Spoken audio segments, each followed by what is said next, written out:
Advocate Krishna Mohan Gupta Bhojwal, आपका business coach और financial consultant. दोस्तों, आज का जो आपने थंबनेल देखा, आज की वीडियो का जो आपने थंबनेल देखा है कि आपके लिए जो बैंक अकाउंट्स है, सेविंग अकाउंट है, कहीं ना कहीं खतरा हो सकता है। बिल्कुल दोस्तों, ये खतरा बन सकता है। अब खतरा किन केस में बन सकता है, इसको समझने की बहुत ज्यादा आपको आवश्यकता है।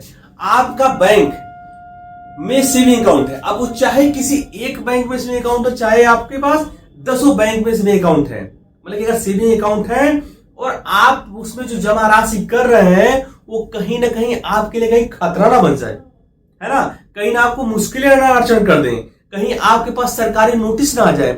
क्योंकि 2025 में इस बात का सर्कुलर आ गया है कि भाई देखो, अगर आपके पास सेविंग अकाउंट है तो आपके लिए खतरा बन सकता है। इसलिए इस खतरे से, इस लाल सिग्नल से हमें खुद को सावधान करना है।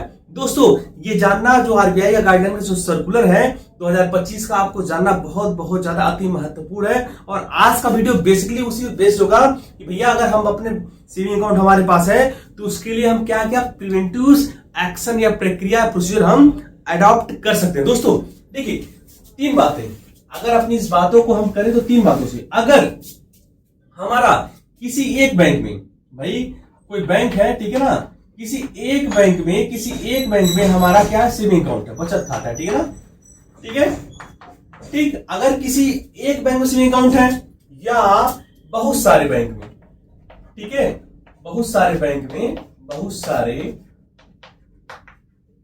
में सेविंग अकाउंट है, ठीक है ना, एक बात, ठीक है, मतलब कि आपका खाता बहुत जगह है, ठीक है ना, राइट, यहां पे केवल एक खाता है। और तीसरा है कि हम जो भी ऑनलाइन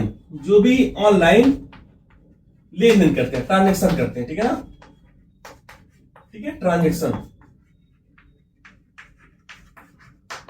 ठीक है, उस केस में क्या होगा, ठीक है, मतलब कि अगर हमारा किसी एक बैंक में खाता है, एक से अधिक बैंकों में बचत खाता है, या ट्रांजैक्शन हम करते हैं जो ऑनलाइन होता है, जिसको फोन पे, गूगल पे या जो भी कर लीजिए, ठीक है ना, भीम ऐप, बहुत सारे ऐप हैं जिनके माध्यम से हम लेनदेन करते हैं। तो ऐसे केस में कब कब हमें सचेत रहने की आवश्यकता है। दोस्तों, अगर हमारे पास बहुत सारे बैंक अकाउंट हैं और पूरे साल में, मतलब पूरे फाइनेंशियल ईयर, और फाइनेंशियल ईयर आपको पता होगा, ठीक है, 1 अप्रैल से अगला 31 मार्च, ठीक है, तो इसको बोलते हैं फाइनेंशियल ईयर, हिंदी में वित्तीय वर्ष। और जो कैलेंडर ईयर होता है, पंचांग वर्ष होता है, वो 1 जनवरी से 31 दिसंबर तक होता है। दोस्तों, तो अगर किसी फाइनेंशियल ईयर में अगर 20 लाख या उससे अधिक अमाउंट हो जाता है, 20 लाख या उससे ज्यादा का अमाउंट अगर आपके किसी सारे बचत बैंक खाता मिला के अगर हो जाता है,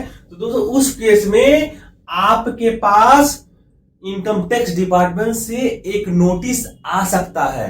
नोटिस रहेगा एससीएम, कारण बताओ नोटिस की, भैया ये पैसा आपके पास कहां आया है। और आप सोचते हो यार हमारे पास तो बहुत सारे बैंकों में थोड़ा थोड़ा हम पैसा रखे हैं, सेविंग अकाउंट में रखे, तो कैसे सरकार को पता चलेगा, कैसे इनकम टैक्स डिपार्टमेंट को पता चलेगा। दोस्तों, इसी बात को तुम तो खत्म करने के लिए मैं ये वीडियो बना रहा हूं दोस्तों, क्योंकि देखिए, अभी जो भी अगर अपना खाता खुलवाते हो तो उसमें अपना पैन लगाते हो, उसमें आधार लगाते हो, तो ट्रेस करके इनकम टैक्स को एक क्लिक में आपको इसकी पूरी जानकारी हो जाती है। और as per the RBI guideline, banking जो अधिनियम है उसके तहत सारे बैंकों का एक रिस्पॉन्सिबिलिटी और एक जवाबदेही होती है, अकाउंटेबिलिटी होती है कि वो अगर ने जो नए सर्कुलर उसके हिसाब से अगर 20 लाख या 20 लाख से अधिक अमाउंट हो जा रहा है, उस केस में वो इनकम टैक्स डिपार्टमेंट को सूचित करेगी, इन्फॉर्म करेगी, कहीं ना कहीं उनको मैसेज करेगी कि भैया इस पर्टिकुलर अकाउंट होल्डर का, इसका कई सारे बैंकों के बचत खातों का अमाउंट इस पर्टिकुलर 20 लाख अमाउंट या उससे ज्यादा हो जा रहा है। उस केस में आपके पास नोटिस आ सकता है, ठीक है, एक बात। दूसरी बात, अब आप सोच रहे हो कि अगर मेरे पास केवल एक ही अकाउंट है तो कितना पैसा उसमें हम जमा कर सकते हैं, ठीक है, इस बात को समझने का आपको बहुत ज्यादा आवश्यकता है कि अमाउंट है जमा करने का, ठीक है। अब जमा चाहे खुद करिए 2000 4000, चाहे जमा किसी और से करवाइए या विदेश से किसी दूसरे के नाम पे पैसा मंगवाइए,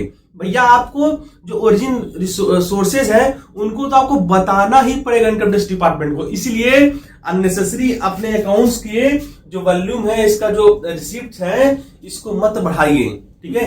किसी का पैसा अपने खाते में लेने की आवश्यकता नहीं है until unless that is not a very very important my dear, ठीक है, ठीक है। अच्छा, अगर आपके पास केवल एक खाता, उस केस में आपको किस तरह की सचेतता या अवेयरनेस होने की आवश्यकता है दोस्तों। अगर आपके पास एक बैंक खाता है, किसी बैंक में, शेड्यूल हो चाहे नॉन शेड्यूल हो, प्राइवेट हो, व्हाटएवर, ठीक है, तो दोस्तों एक फाइनेंशियल ईयर में मतलब कि 1 अप्रैल से लेके 31 मार्च के अगर अधीन अगर आपका 10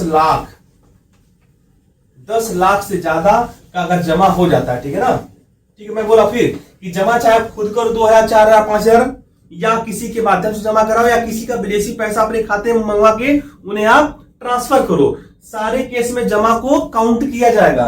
अगर वो 10 लाख से ज्यादा जा रहा है तो उस केस में दोस्त बैंक इनकम टैक्स डिपार्टमेंट को कहेगा और वो आपके पास नोटिस आ सकता है, कार्यसियन सो कॉस्ट नोटिस कार्ड बताओ नोटिस की, उसका ओरिजिन, उसका उद्गम स्थल क्या भैया, इसका हमको सोर्सेस बताइए, ये पैसा कहां से आया। इसलिए दोस्तों इस बात को ध्यान देने की आवश्यकता है कि आपको अननेसेसरी किसी का रिसीप्ट अपने खाते में, किसी का पैसा अपने खाते में मत मंगाइए जब तक कि बहुत ज्यादा महत्वपूर्ण नहीं है, ठीक है। ये हो गया 10 लाख मल्टी अगर सेविंग अकाउंट है तो वहां पे 20 लाख है, ठीक है। इस बात को समझ आया आपने।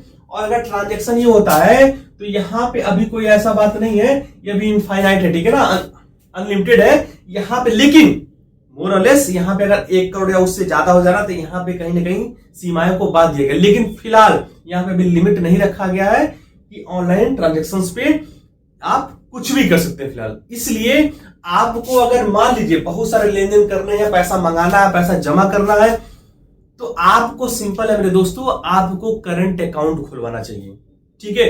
अब बहुत लोग ये सोच रहे होंगे जो वीडियो देखते होंगे कि सर भाई करंट अकाउंट तो वो खुलवाते हैं जो कि इनके पास जीएसटी है, जिसका भाई बिजनेस का लाइसेंस है। नहीं भैया, गलत है। देखो करंट अकाउंट उनका भी खुलता है जिसके पास बिजनेस नहीं, जिसका पास जीएसटी नहीं है, क्योंकि देखो बैंकों में करंट अकाउंट इंडिविजुअल भी खुलता है भैया, ठीक है ना।